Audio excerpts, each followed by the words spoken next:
You're probably used to playing the A chord like this, right? Of course, yeah, we're all used to playing the A chord like that. It's how we learn how to play the A chord, and it's nice, it's simple, and it's A.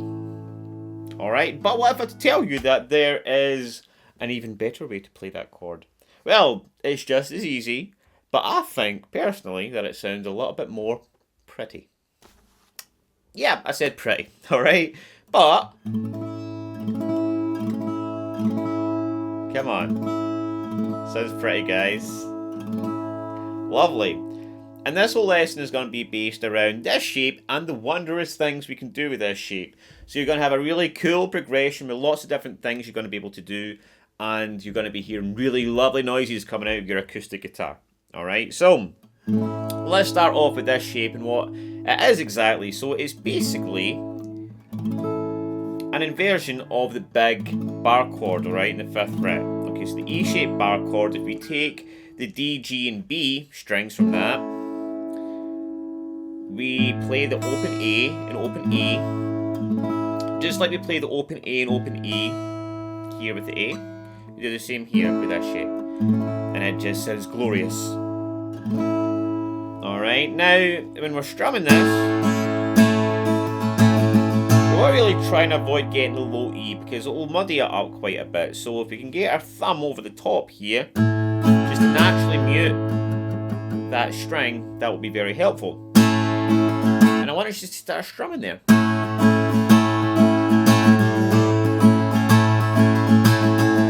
Alright, so we're going to start off really simple, then we're going to start adding a few more tricks and embellishments as we go. Okay, so we're going to just start here. Use any strumming pattern you want. I'm just doing a bit of a down, down, up, up, down, up, down, up, down, up, down, up. Again, I don't really think about strumming as much, but that's what I'm doing, and I probably use something different every time, so just do your own thing. Again, this is a concept for you to play around with more than anything else. Alright, so we've got this.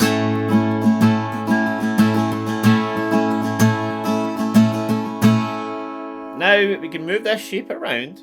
Alright, we can move it to a few different places, but I'm going to choose the 8th fret.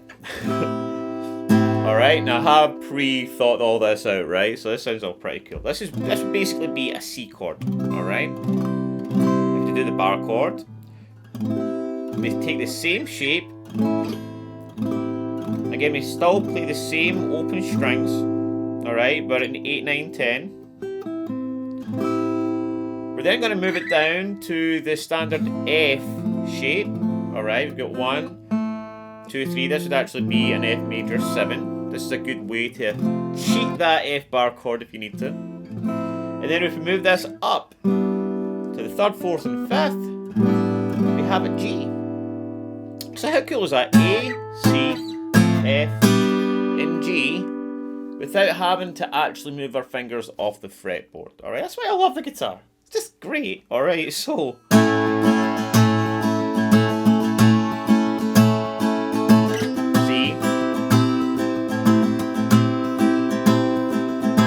F, up to G, then A again.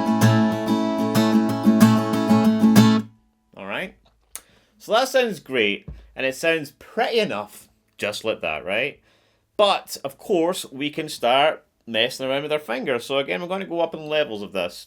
The first thing we're going to do is we're going to start playing around with our middle finger. No, that doesn't sound quite right, but basically going to take our middle finger on and off.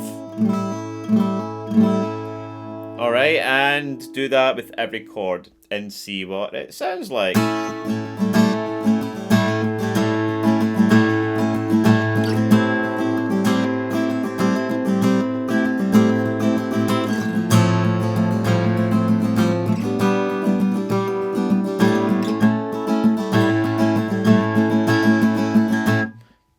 Pretty cool. I can also add my pinky on here.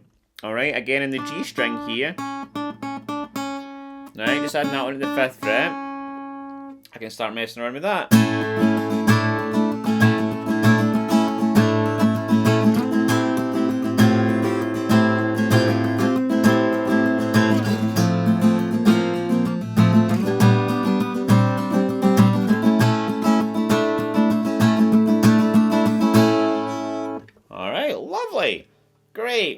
lots of things I can do there. But there's another thing I can do. I could add my pinky onto the high E string as well. If I can get my pinky down there, I can create some more cool noises with this chord, alright? So let's see how this sounds.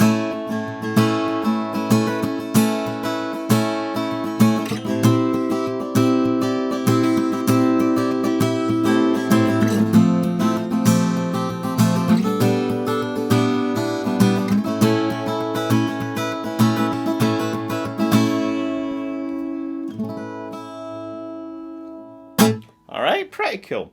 Guys, I just wanted to tell you very quickly that my 12-week private coaching program is now live again, and that's where I take a very small handful of people and work with them one-on-one over a period of 12 weeks to help them transform their guitar playing. So if this sounds like you, if you have been stuck in the beginner phase for a long time, you've just been learning online and getting nowhere fast, and you're stuck in a rut, you want to be able to get to that intermediate phase as quickly as possible. You want to be able to play in front of family and friends and not feel like a guitar imposter. If you still struggle with things like bar chords, rhythm, the cage system, music theory, you want to be able to play up the neck and know exactly what you're doing, then this could be for you. Just fill out the application below and I'll get back to you. So another thing that you can do to, again, create more dynamic, I think that's the word that I want to use, but basically, you know, all these different tools are so that you can be more expressive with the guitar. You can start to build things up,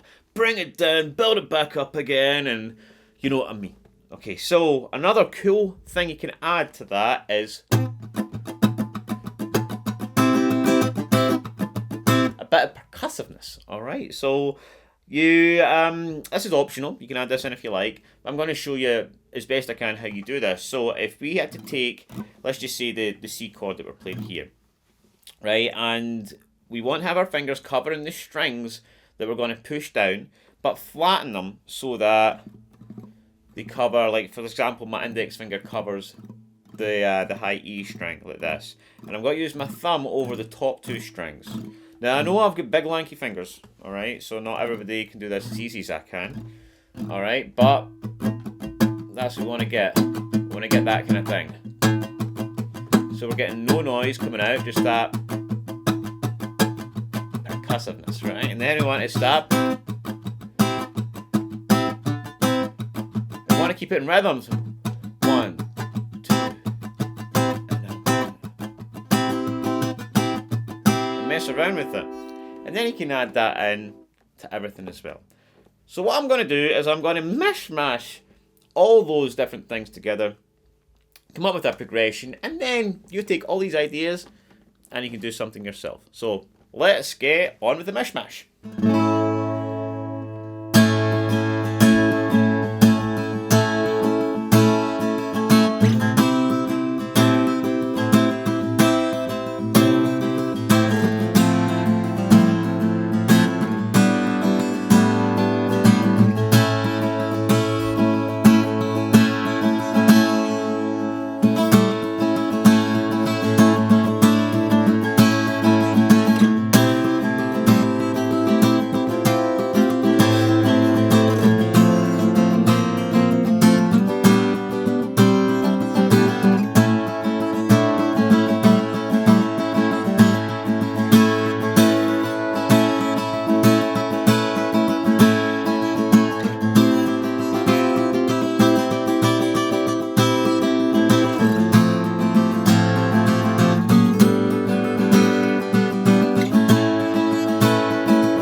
And that's us, guys. I hope you have some fun with that. Take it easy, and I'll see you in the next lesson.